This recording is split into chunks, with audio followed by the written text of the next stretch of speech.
de maneira nenhuma. É que não dá para falar tudo que a gente está planejando, é muita coisa. A BR-319 tem 2 movimentos. Um primeiro, nós já fechamos o projeto e devemos licitar no início do ano que vem os primeiros 52 quilômetros de pavimentação a partir do Careiro, né? Então, a ideia nossa é já começar a obra em 2020. E o trecho que é chamado, né, trecho do meio, né, que é o que vai de Careiro em direção ao Humaitá, a gente está fazendo o EIA-RIMA. Então, nós estamos fazendo um estudo ambiental. Esse estudo está em revisão. A gente quer tornar essa rodovia um modelo também de rodovia sustentável. Não vejo... discordo quando falam assim que, olha, poxa, se fizer rodovia, o desmatamento vai crescer absurdamente lá, porque a rodovia é isso, vai trazer aquilo. Aquela região tem as suas características. Observe que um dos fatores de degradação do pavimento lá foi o fato da rodovia passar parte do ano submerso, né, em vários trechos. Então tem trechos alagados de um lado, de outro, boa parte do ano, né, tem um solo bastante ácido. Interessante que a BR-319 ela foi pavimentada, teve a sua pavimentação concluída em 78. Então você pegava um carro, você saía de Porto Velho, você ia andando na rodovia asfaltada até Manaus. Asfaltada, totalmente asfaltada. E isso se perdeu, a gente deixou o asfalto acabar e a gente hoje trata a BR como se fosse uma BR que nunca tivesse sido pavimentada. Então, se você percorrer a rodovia hoje, você vai percorrer vários trechos pavimentados no meio. E é até interessante que na manutenção nós somos obrigados hoje a tapar com terra buracos que aparecem no asfalto. Porque a gente não pode usar asfalto que é interpretado, não, vocês estão pavimentando e não tem licença para pavimentar. É um negócio meio de doido. Mas, enfim, não tem problema. Nós vamos fazer... E outra coisa, o pessoal acha o seguinte, poxa, vocês vão fazer a BR-319 e vai crescer o movimento, não sei o quê. A BR-319 é uma BR muito social. Ela vai atender muita gente, né? Mas transporte de pessoas que saem de Porto Velho para Manaus, Manaus-Porto Velho, que precisam dessa via, que não tem como pegar o avião, porque observe, você do lado para carga, você tem a hidrovia do Madeira. Você acha que os grãos que saem do noroeste do Mato Grosso, que hoje pegam a hidrovia do Madeira, vão passar a vir pela BR-319? Claro que não, é muito menos eficiente. Eles vão continuar sendo transportados pela hidrovia do Madeira. Você tem uma grande hidrovia que nós estamos investindo muito em dragagem, sinalização, né, balizamento, para que ela se torne o grande corredor para o transporte de cargas na região. Por onde irá a carga? Pela hidrovia do Madeira. Né? Então, a BR-319 ela tem um caráter muito social. Quem é que compreende muito isso? Quem morou lá. Eu morei 6 anos lá. Né? Então, eu conheço, eu compreendo a dificuldade daquela população. E é chocante ver as pessoas que dependem da BR, mandando foto, mandando vídeo, com caminhonete atolada até até o Paralama, ou com um ônibus parado, atolado, passando 2, 3 dias atolados no meio da BR, porque você não tem asfalto. Tem uma BR que você teve asfaltado. Você asfaltou, ela estava completamente asfaltada no final da década de 70, início da década de 80. Então, nós vamos resgatar isso. Da maneira que tem que ser feito, o EIA-RIMA está em andamento, nós vamos fazer um bom estudo ambiental, o estudo ambiental vai controlar. E outra coisa, é uma coisa meio também que não faz sentido, né? Que é uma rodovia que, observa, vai ter pouco tráfego, o tráfego vai ser social. Então, quando você pavimenta, você meio que pereniza aquilo. Quando você não pavimenta, a sua necessidade de estar puxando material para ficar recuperando o revestimento primário em atividade de manutenção todos os anos, ela acaba sendo pior do ponto de vista de degradação. Assim, as coisas não fazem sentido, né, quando se fala porque aí você tem que puxar mais material, mais área de jazida, e as áreas de jazida vão exaurindo, elas vão ficando cada vez mais longe, então é muito pior. Como é uma rodovia que vai ter baixo tráfego, vale a pena você fazer a pavimentação e deixar que aquele pavimento vai durar muito tempo. Você vai, com pouco trabalho, pouco esforço de manutenção, você vai manter aquilo perene, né? E aí, o que acontece?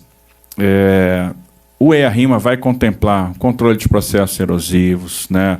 Vai contemplar travessia de fauna, elevação do grade. Então, tudo que está no cardápio de medidas de compensação, de mitigação de impactos, vai estar contemplado nesse EARIMA, e a gente quer que seja um EARIMA modelo. Tem gente muito boa trabalhando para que a gente apresente para o IBAMA um bom material, porque a gente também não vai fazer infraestrutura por fazer.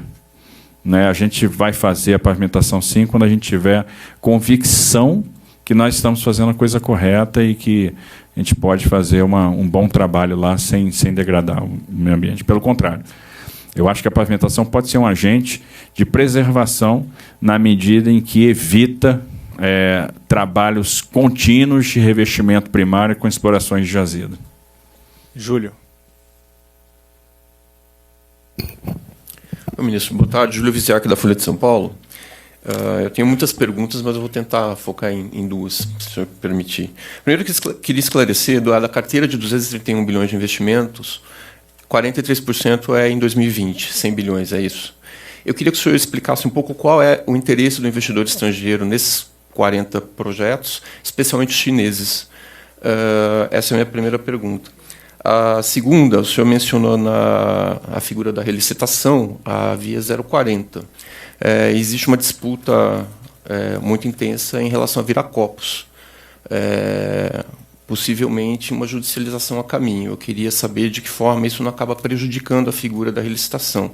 E qual é, afinal, a melhor saída do ponto de vista do interesse público nessa discussão. Em relação à Infraero, se os estudos do Ministério já sinalizaram se ela vai ser extinta ou não ao final da 7ª rodada. Obrigado.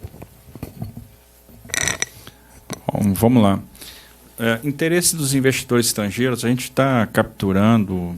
A gente conversa muito com o investidor porque você tem diversas naturezas de investidores diferentes e diversos interesses diferentes. Olha só, quando você pensa em infraestrutura, você tem que pensar o seguinte: quem entra na infraestrutura, né?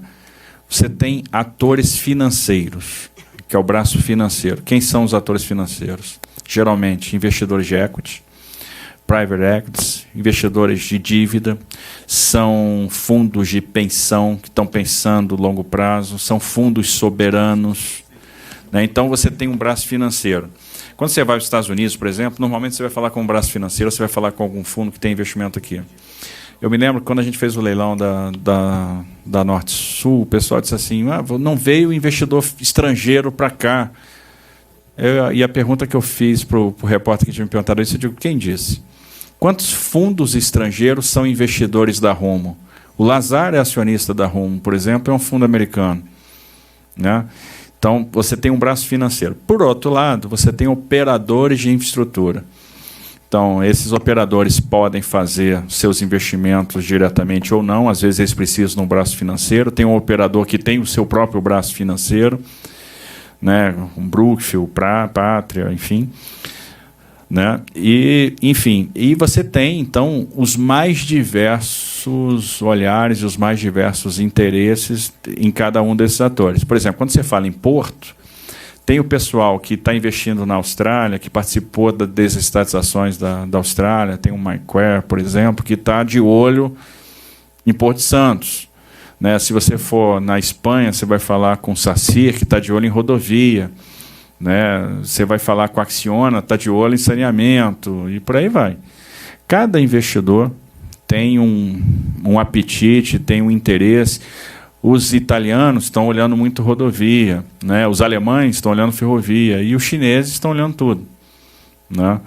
Estão olhando rodovia, estão olhando ferrovia. Você viu que eles deram o lance hoje na ponte de Taparica. Interessante, porque é o primeiro grande investimento na área de transportes, né? Assim, na área de logística. Eles entraram na área de energia bastante, tinha uma regulação consolidada, deram um segundo passo entrando em investimentos privados no setor portuário e agora entraram numa rodovia, né? Na concessão de uma ponte com rodovia. E acho que são uma grande aposta para as ferrovias, tem um interesse enorme na FIOL, etc.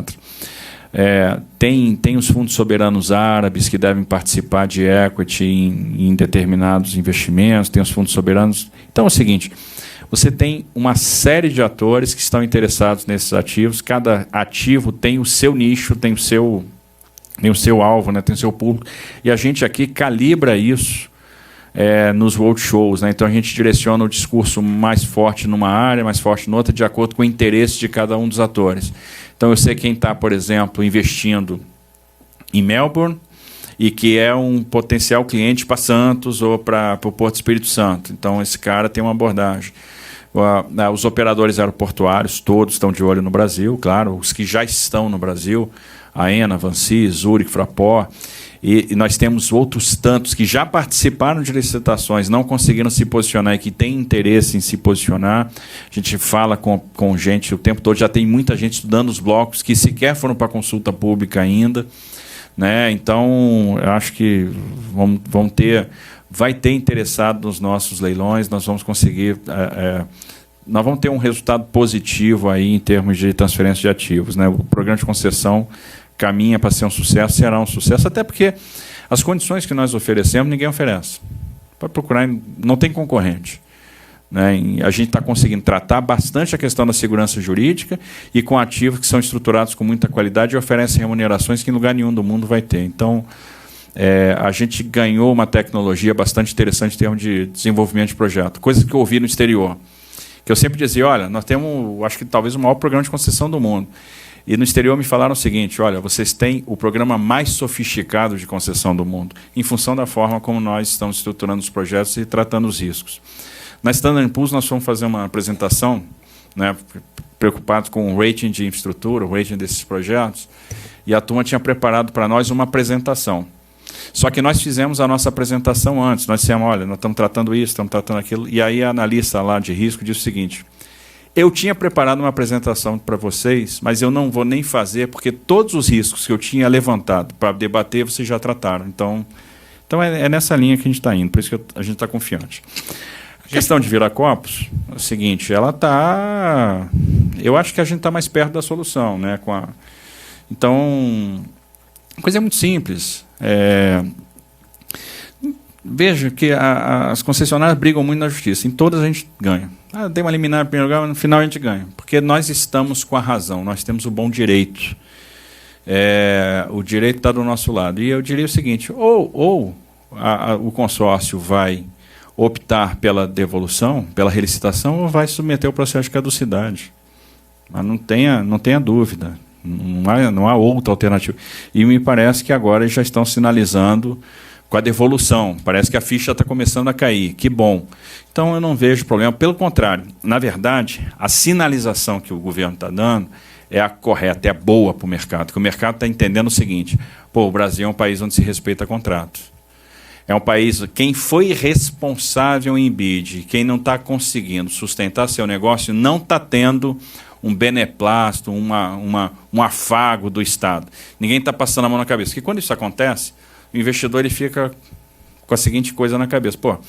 Eu não sei com quem eu estou competindo, porque alguém pode ser extremamente agressivo e, nessa agressividade, tornar o projeto inexequível, mas depois o governo vai lá e ajusta. Então, eu não faço a minha proposta nas mesmas bases. A partir do momento que o governo exige o cumprimento do contrato, como está fazendo na terceira etapa, como está fazendo em Viracopos, e diz, olha, você tem essa alternativa aqui da relicitação, se não aderir por aqui, você tem também a porta de saída, que é a caducidade, e é muito pior. Né? E nós já aplicamos a caducidade no 53. Né? Nós já temos processos de caducidade avançando bastante também na Transnordestina. A gente está sinalizando para o mercado o seguinte, a coisa mudou, a coisa é séria, e sejam responsáveis nas suas propostas. Observem que os bids agora eles são muito mais responsáveis. Né? A gente tem tido ágios muito mais aderentes à possibilidade de upside que cada um dos projetos tem. Então, o investidor percebeu realmente que o Brasil caminhou na direção correta. Então, não vejo isso como... A possibilidade de judicialização de Viracopos não afasta ninguém. Pelo contrário, mostra que o governo está sendo correto e tratando o contrato de longo prazo como ele tem que ser tratado e privilegiando a regulação. Né?